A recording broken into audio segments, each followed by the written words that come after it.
Welcome to today's Explainer. We're going to dive right into the cash flow behind innovation, unpacking a really fascinating quantitative strategy.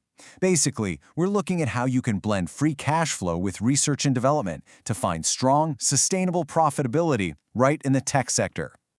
Look, before we even get into the numbers, we have to ask ourselves a huge, fundamental question. Is it truly possible to capture the upside of disruptive technology without taking on the stomach-churning volatility that usually comes with early-stage growth stocks? Because, let's face it, investing in innovation often feels like riding a roller coaster. We all want the massive growth potential of the next big tech breakthrough, but man, those drawdowns can be incredibly punishing.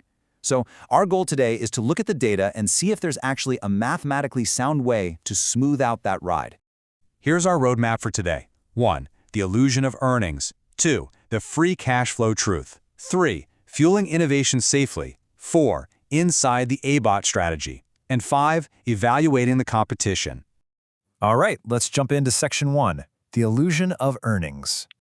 We're kicking things off with a highly documented academic phenomenon that proves standard accounting earnings might actually be giving you a false sense of security. Because when you look at an innovative company's balance sheet, what you see isn't always what you get. According to a really comprehensive white paper by Vince Chen, who's a senior quantitative analyst at FCF Advisors, there's this thing called the accrual anomaly.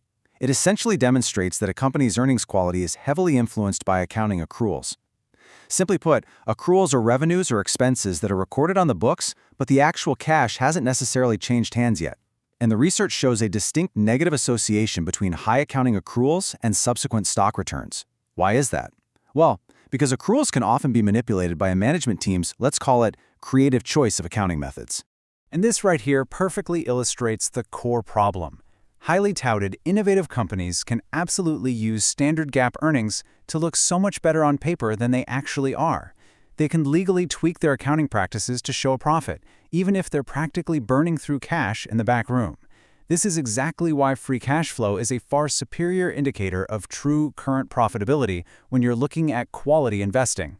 Which brings us perfectly to Section 2, the free cash flow truth.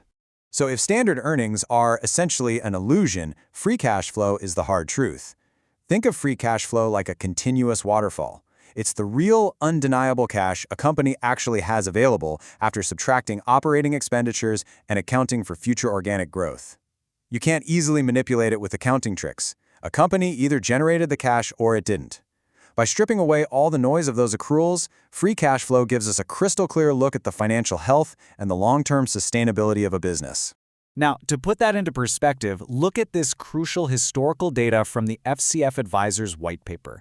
From August 2000 to August 2019, stocks with high free cash flow exposures significantly outpaced the broader market. In fact, they outperformed the market 173 out of 228 months. That results in a staggering 75.88% win rate. Think about that for a second. When you have a factor that consistently wins 3 out of every 4 months over a nearly 2-decade period, you have undeniably identified a powerful, mathematically robust alpha generator. Okay, Section 3, fueling innovation safely. So the natural question is, how do we take the safety of that free cash flow and merge it with the massive growth potential of the innovation sector? How do we take that almost 76% win rate and apply it to the most exciting companies in the world? Well, the answer lies in a specialized formula. By combining free cash flow return on invested capital with research and development intensity, investors aim to screen for true breakthrough innovators that actually have the cash engines to survive market downturns. It's not just about spending a ton of money on R&D. It's about having the highly efficient cash flow margins to fund that research sustainably without taking on dangerous levels of debt or constantly diluting shareholders.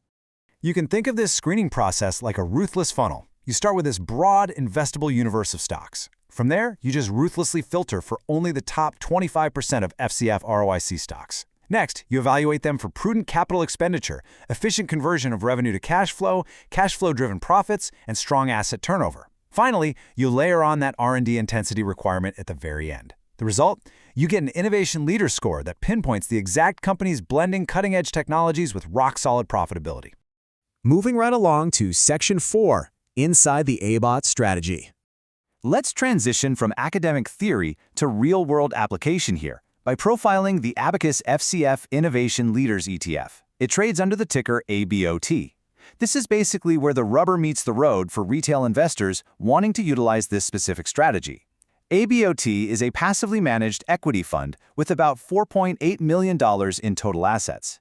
It specifically tracks a rules-based strategy to provide exposure to U.S. companies that score the highest on those exact metrics we just discussed, tracking the FCF U.S. Quality Innovation Index. It holds up to 120 U.S. all-cap companies and operates with a really competitive 0.39% net expense ratio, so it's quite cost-effective to hold. What makes it unique is its focus on mitigating the high volatility of early-stage disruptors, essentially serving as a built-in hedge against downturns while still capturing that disruptive growth. The index literally selects its high-conviction portfolio by walking eligible stocks through 4 very specific quantitative steps. First up, it ensures the quality of earnings by screening for those low accruals we talked about earlier. Second, it looks for actual profits generated from R&D, not just money being blindly thrown at a wall. Third, it mandates high R&D investment relative to total assets. And fourth, it requires strong financial leverage and asset turnover. Then, target weights for each security are allocated based on a combination of these fundamental factors and market cap. It is strictly based on fundamental cash flow strength. Absolutely zero market hype involved. Finally, Section 5, Evaluating the Competition. Look, to truly understand ABOT's place in the market, we have to objectively evaluate it alongside its direct competitors using third-party data, right? No strategy exists in a vacuum. Notice how this comparative analysis table from Koala Gains breaks down the primary substitutes for retail investors. It really reveals how hybrid methodologies like ABOT stack up against pure cash flow funds like COWS and VFLO or actively managed disruptive funds like ARK.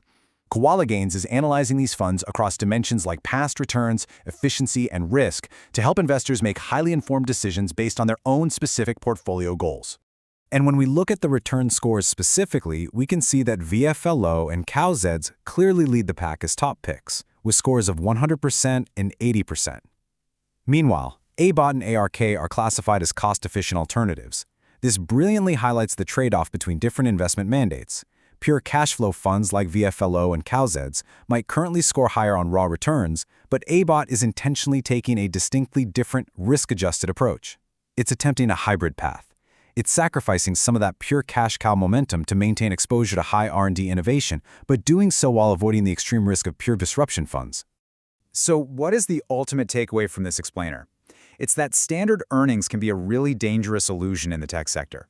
The data clearly shows that high free cash flow historically offers a massive statistical advantage and acts as a powerful downside protector. So as you look at your own exposure to disruptive tech, I want to leave you with this final thought.